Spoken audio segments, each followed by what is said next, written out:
बिस्मिल्लाहिर्रहमानिर्रहीम। अस्सलाम वालेकुम डियर्स व्यूअर्स। आज के लेक्चर के अंदर हम बात करेंगे जेनेरिक बीएसएन सेमेस्टर 4 के पैथोफिजियोलॉजी यूनिट नंबर 1 के, जो कि है जेनेटिक डिसऑर्डर। हमारे यूनिट के जो ऑब्जेक्टिव होंगे कि by the end of this unit the student will be able to, इस यूनिट के अंदर जो ऑब्जेक्टिव है वो हमें पता हो कि differentiate between genetics and congenital disorder.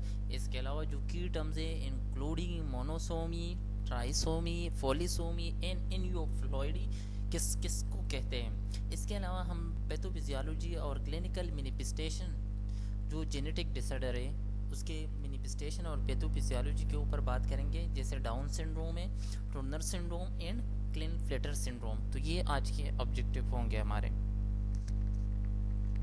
अब की टर्म्स की बात करते हैं कि जेनेटिक डिसऑर्डर या कंजेनाइटल डिसऑर्डर और जेनेटिक पैथोलॉजी, इन तीनों के अंदर डिफरेंस क्या है। Genetic disorder is a genetic problem caused by one or more abnormalities in the genome, especially a condition that is present from birth. Congenital genetic variation is irreversible. एक चीज़ हमें ये mind के अंदर बिठानी चाहिए कि जो जेनेटिक डिसऑर्डर होते हैं उसके अंदर एबनॉर्मेलिटीज़ जीनोम के अंदर आती हैं, यानी जीन्स के अंदर एबनॉर्मेलिटीज़ आ जाती है और वो बाय बर्थ प्रेजेंट होती है वो एबनॉर्मेलिटी। ये जो वेरिएशन या एबनॉर्मेलिटीज़ हैं ये इरिवर्सिबल होती है, इसको हम रिवर्स नहीं कर सकते। अब बात करते हैं कंजेनाइटल डिसऑर्डर के। Can be defined as structure or functional anomaly, for example metabolic disorder that occurring during intrauterine life and can be identified prenatally at birth or sometime may only be detected later in infancy, such as hearing defect. Congenital disorder वो disorder होते हैं जिसके अंदर structure और functional abnormalities आ जाती है हमारे body के किसी भी ऑर्गन के। वो प्रीनेटली भी हम उसको आइडेंटिफाई कर सकते हैं, एट बर्थ भी हम उसको आइडेंटिफाई कर सकते हैं और लेटर लाइफ के अंदर भी हम उसको आइडेंटिफाई कर सकते हैं। जेनेटिक पैथोलॉजी के अंदर हम डिजीज़ और जो डिफेक्ट मौजूद है होता है उसके ऊपर बात कर रहे होते हैं कि जीन्स के अंदर जो डिफेक्ट है जो कि बाय बर्थ प्रेजेंट है और उसकी वजह से जो बीमारी है वो एबनॉर्मल कंडीशन डेवलप हो जाती है, उसको हम कहते हैं कि दिस इज़ जेनेटिक पैथोलॉजी।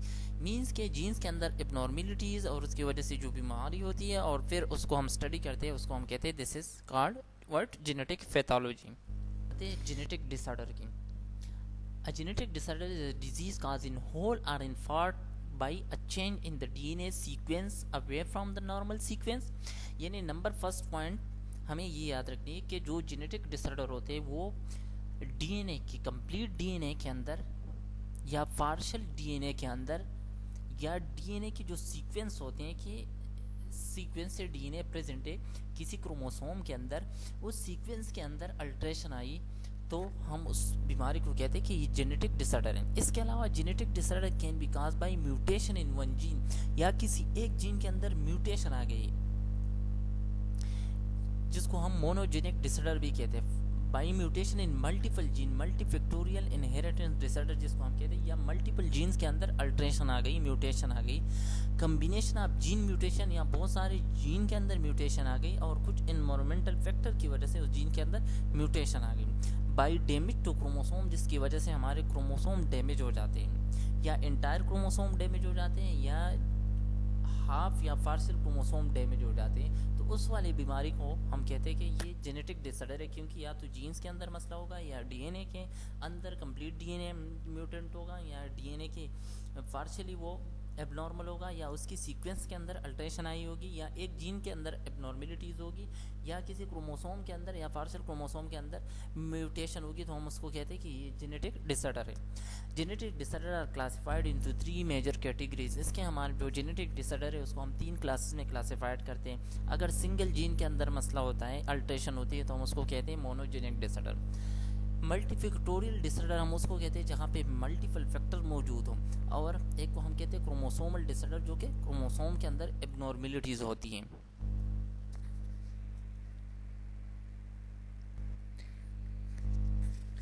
अब बात करते हैं सिंगल जीन और मोनोजेनिक डिसऑर्डर।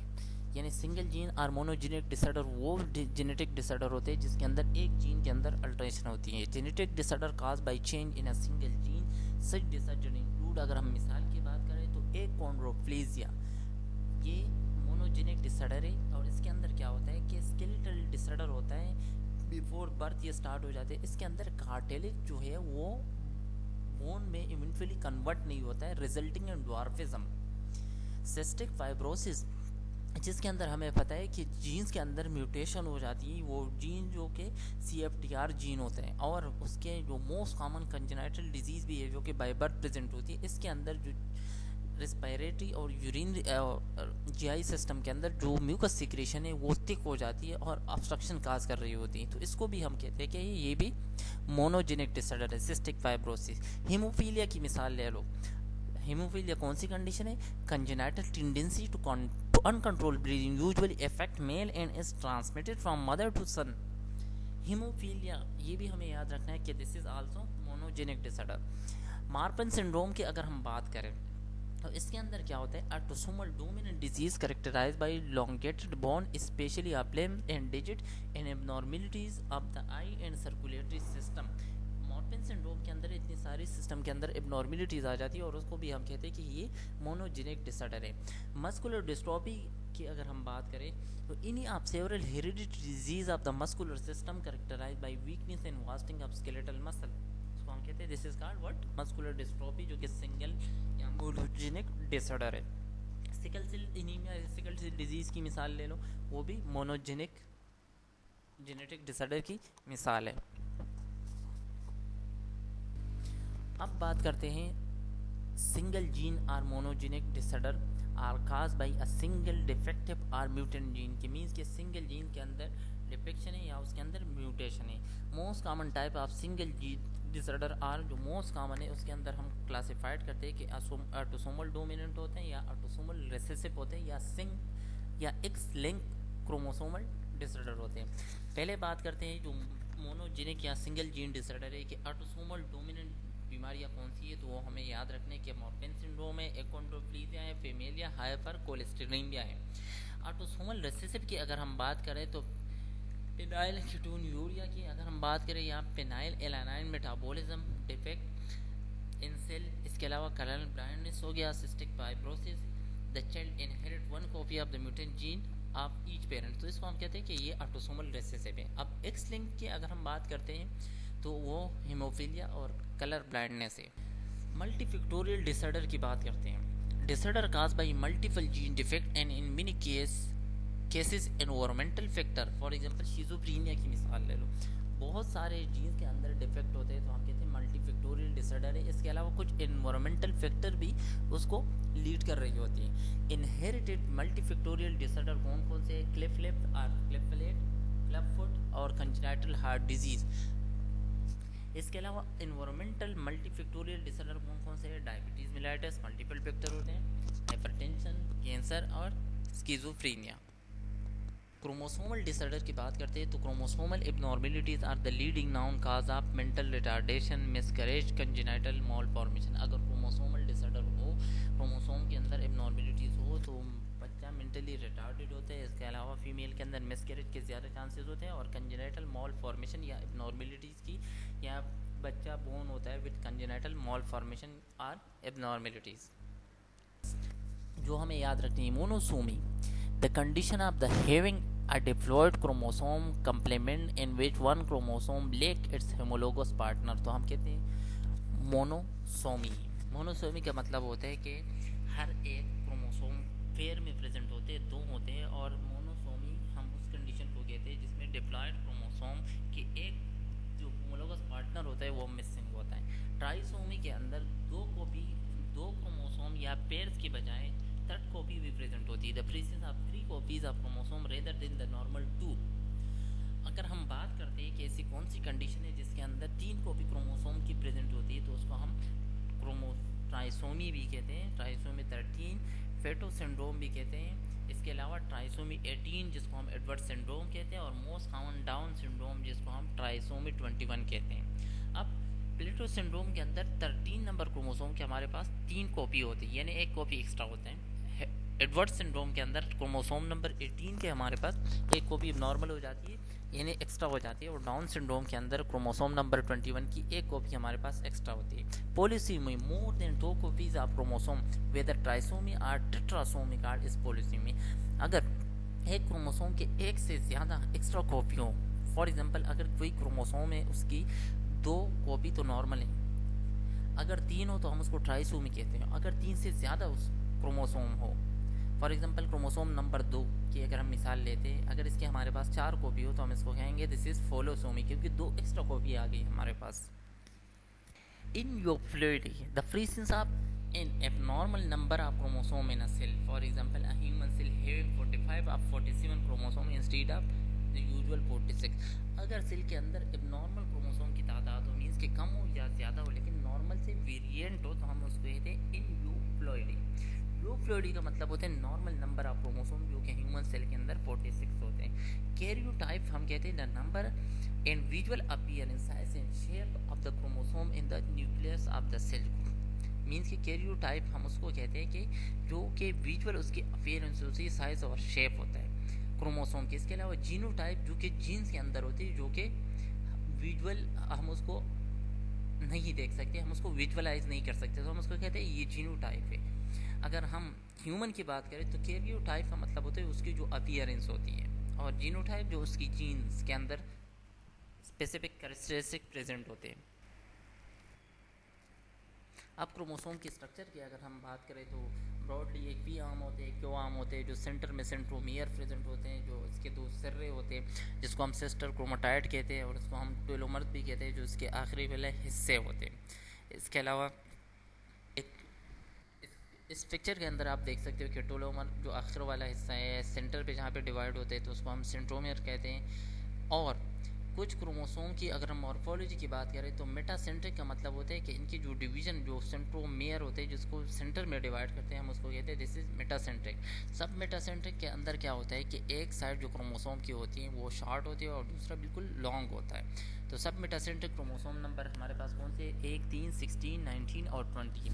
इसके अलावा एक्रोसेंट्रिक का मतलब होता है कि बिल्कुल जो सेंट्रोमियर है, जो डिवीजन पॉइंट है वो एक सिरे पे होते हैं, और उसको हम कहते हैं एक्रोसेंट्रिक। तो 13, 14, 15, 21, 22 बिल्कुल क्लोज होता है। तो ये क्रोमोसोम की तादाद की हुई है कि ये एक्रोसेंट्रिक है, ये सब मेटासेंट्रिक है, और नंबर फर्स्ट पे जो है वो मेटासेंट्रिक है। ये क्लासिफिकेशन मॉर्फोलॉजी हम किस बेस पे करते हैं कि डिवीजन यानी सेंट्रोमियर कहाँ प्रेजेंट है। अगर सेंटर में डिवाइड है तो सेंट्रोमियर सेंटर में होगा, हम मेटासेंट्रिक कहते हैं। सब मेटासेंट्रिक के अंदर एक शॉर्ट आर्म होगा, एक लॉन्ग आर्म होगा, तो और एक्रोसेंट्रिक के अंदर एक ही साइड पे, एक ही सिरे पे, एक ही आर्म पे सेंट्रोमियर प्रेजेंट होते हैं, और उसके बाद एक ही आर्म प्रेजेंट होता है। अब बात करते हैं ट्राइसोमी 21 यानी डाउन सिंड्रोम की। इट वाज फर्स्ट डिस्क्राइब, सबसे पहले किसने डिस्क्राइब किया था, जॉन लिंगन डाउन ने 1866 के अंदर, और उसको उसने कहा था कि ये ट्राइसोमी 21 है, यानी क्रोमोसोम नंबर 1 की हमारे पास 3 कॉपीज आ जाती है। 99% cases are non disjunctional during meiosis, यानी नॉन डिस्जंक्शन का मतलब होता है ड्यूरिंग मेयोसिस क्रोमोसोम की जो सेपरेशन होती है वो नहीं होती। Failure of homologous chromosome to separate during cell division, means के जो होमोलोगस क्रोमोसोम होते हैं ड्यूरिंग सेल डिवीजन वो सेपरेट नहीं होती। 5% cases are due to the dislocation in which part of the chromosome 21 break up and attach to another chromosome, usually chromosome number 14। 5% cases ऐसे हमारे पास आते हैं कि क्रोमोसोम नंबर 21 क्या आते हैं कि इसकी ब्रेकअप हो जाती है, मीन्स कि ये डिसलोकेट हो जाता है और ये जाते हैं क्रोमोसोम नंबर 14 के साथ अटैच हो जाते हैं। People with Down syndrome have a high risk of having cardiac anomalies, जिन लोगों को डाउन सिंड्रोम होता है यानी ट्राइसोमी 21, उनको कार्डिक के प्रॉब्लम होते हैं, ल्यूकीमिया, कैटरेक्ट और डाइजेस्टिव ब्लॉकेज होती है। लाइफ एक्सपेक्टेंसी की अगर हम बात करें तो Down syndrome individual is in middle teen but some life much longer. इसके अलावा the gene responsible for Alzheimer is on chromosome number 21। Down syndrome are at increase risk for developing Alzheimer, जिन लोगों को डाउन सिंड्रोम होते हैं तो उनको भी ज़्यादा चांसेस होते हैं अल्जाइमर डिजीज़ के डेवलपमेंट की। उसकी वजह ये है कि अल्जाइमर जिस जीन के अबनॉर्मलिटीज़ की वजह से अल्जाइमर वाली कंडीशन डेवलप हो जाती है वो भी क्रोमोसोम नंबर 21 पे प्रेजेंट होती हैं। इसके अलावा Down syndrome is associated with maternal age के ऊपर भी इसका लिंक होता है। Older women particularly those older than 40 are more likely to have a Down syndrome child।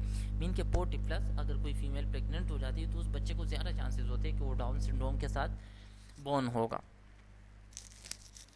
Mnemonic है इसके डाउन सिंड्रोम के साइन एंड सिम्टम याद करने के लिए। वो कौन से? डाउन मीन के decrease alpha fetoprotein maternal virilization, one extra chromosome 21 की कॉपी होती है, वमेन ऑफ एडवांस एज उनको ज़्यादा चांसेस होते हैं, और नॉन डिसजंक्शनल ड्यूरिंग मेटर्नल मेयोसिस। ये 3 निमोनिक के जो हमें याद रखने हैं। ये वाली कंडीशन किसके अंदर होती है? डाउन सिंड्रोम के अंदर, कि या तो क्रोमोसोम की होमोलोगस क्रोमोसोम की सेपरेशन नहीं होती, या जो एडवांस एज में मीन के ओल्ड एज में फीमेल प्रेग्नेंट हो जाती है, और या एक्स्ट्रा क्रोमोसोम की हमारे पास कॉपी हो 21 की, या हमारे पास अल्फा पिटोप्रोटीन की डिफिशियंसी हो जाती है स्पेशली माँ के अंदर, तो वो जब बच्चा बोर्न हो जाता है हम उसको कहते हैं कि इसको डाउन सिंड्रोम होगा। क्लिनिकल मैनिफेस्टेशन की अगर हम बात करते हैं, मेंटली रिटार्डेड होते हैं ये बच्चे, एबनॉर्मल पैटर्न ऑफ फॉर्म क्रियास, इनके जो हाथों की लकीरें होती है एबनॉर्मल होती है, फ्लैट फेस होता है इनका, स्पार्ट स्ट्रेट हेयर इनके होते हैं बारीक से, और इनका जो स्टेचर है जो कद है वो भी। अब बात करते हैं टर्नर सिंड्रोम की। हम कहते हैं कि ये मोनोसोमी और एक्स लिंक्ड डिसऑर्डर है। इस काज बाई कंप्लीट और partial absence of one of the x chromosome, means के इसके अंदर कंप्लीटली या पार्शियली एक एक्स क्रोमोसोम एब्सेंट होते हैं। ओनली अकर इन फीमेल्स, ये फीमेल्स की बीमारी है, और 250 बच्चों में से एक बच्चे को, अगर 250 बच्चे बोर्न हो जाते हैं तो उसमें एक बच्चा टर्नर सिंड्रोम के साथ बोर्न हो जाता है। इसके देखिए शॉर्ट स्ट्रेचर होता है, इसके अलावा विविंग ऑफ द नेक, नेक इसका उभरा हुआ होता है, ब्रॉड चेस्ट होता है इसका, और इसके अलावा पिगमेंटिक नेवी, जो नाप के सराउंड में पिगमेंटेड एरिया होता है, इसके अलावा लो पोस्टीरियर हेयर लाइन होता है, कोऑक्टेशन ऑफ एओर्टा के इनको ज़्यादा चांसेस होता है। इसके अलावा women are shorter than normal. अगर हम मैनिफेस्टेशन की बात करते हैं तो वुमेन के अगर अंदर होता है ये वाली बीमारी तो उसका जो कद होता है वो नॉर्मल से छोटा होता है। Absence of ovaries, amenorrhoea, infertile, wide space nipple, skeletal abnormalities, heart defect, aortic coarctation, strabismus, strabismus का मतलब होता है एबनॉर्मल या एक्सेसिव ग्रोथ और नॉन हेयर पार्ट पे जहाँ पे बाल नहीं होने चाहिए। फॉर एग्जांपल अगर फेस पे बाल आ रहे किसी फीमेल को तो उसको हम कहते हैं कि दिस इज कॉल्ड व्हाट? स्ट्रेबिस्मस। इसके अलावा जिन लोगों की आईक्यू नॉर्मल भी नहीं होती, जो लोग टर्नर सिंड्रोम के साथ बोर्न हो जाते हैं। अब बात करते हैं आखिर में जो आखिरी वाली बीमारी इस चैप्टर के अंदर, उसको हम कहते हैं this is called Klinefelter syndrome. ट्यूमिए के मीन मल्टीपल क्रोमोसोम इन्वॉल्व होते हैं, और male has extra chromosome, male के अंदर एक एक्स्ट्रा क्रोमोसोम होते हैं। मीन्स कि अगर हम क्रोमोसोम की बात करते हैं तो XXY या XXY in male, non junctional during meiotic division. होता क्या है कि homologous chromosome during meiotic division separate नहीं होती। अगर हम इसकी बात करते हैं तो साइन एंड सिम्टम की, tall less muscular body than male their age, means कि इनकी एज ऐसे लग रही होती है कि जिनकी बॉडी के हिसाब से यानी एज के हिसाब से इनकी बॉडी की जो शेप होती है वो उससे ज़्यादा टॉलर होता है। ब्रॉडर हिप्स और लॉन्गर लेग्स होते हैं इसके अंदर। इसके अलावा लार्जर ब्रेस्ट, बोन इनकी वीक होते हैं, एनर्जी लेवल इनका कम होता है, स्मॉलर पेनिस और टेस्टिकल प्रेजेंट होते हैं, delay in puberty are go parcel amount. इसके अलावा प्यूबर्टी के अंदर डिले हो जाती है। Less facial and body hair following puberty. Manifestation मजीद tall stature but abnormal body proportional, means के पेट निकला होता है, हाथ लंबे होते हैं इनके। Later in life body look like female, बाद में जब ये लोग बड़े हो जाते हैं तो इनकी बॉडी होते ही मेल है लेकिन फीमेल की तरह इनके बॉडी की अपीयरेंस होती है। डिफिशन सेकेंडरी मेल कैरेक्टरिस्टिक इनके अंदर कम होती है। हाई पिच फेमिनाइन वॉइस, और वॉइस जो होता है वो भी लड़कियों की तरह होते हैं। Infertile, sparse in facial and body hair, small testis, azoospermia, और इनका आईक्यू नॉर्मल।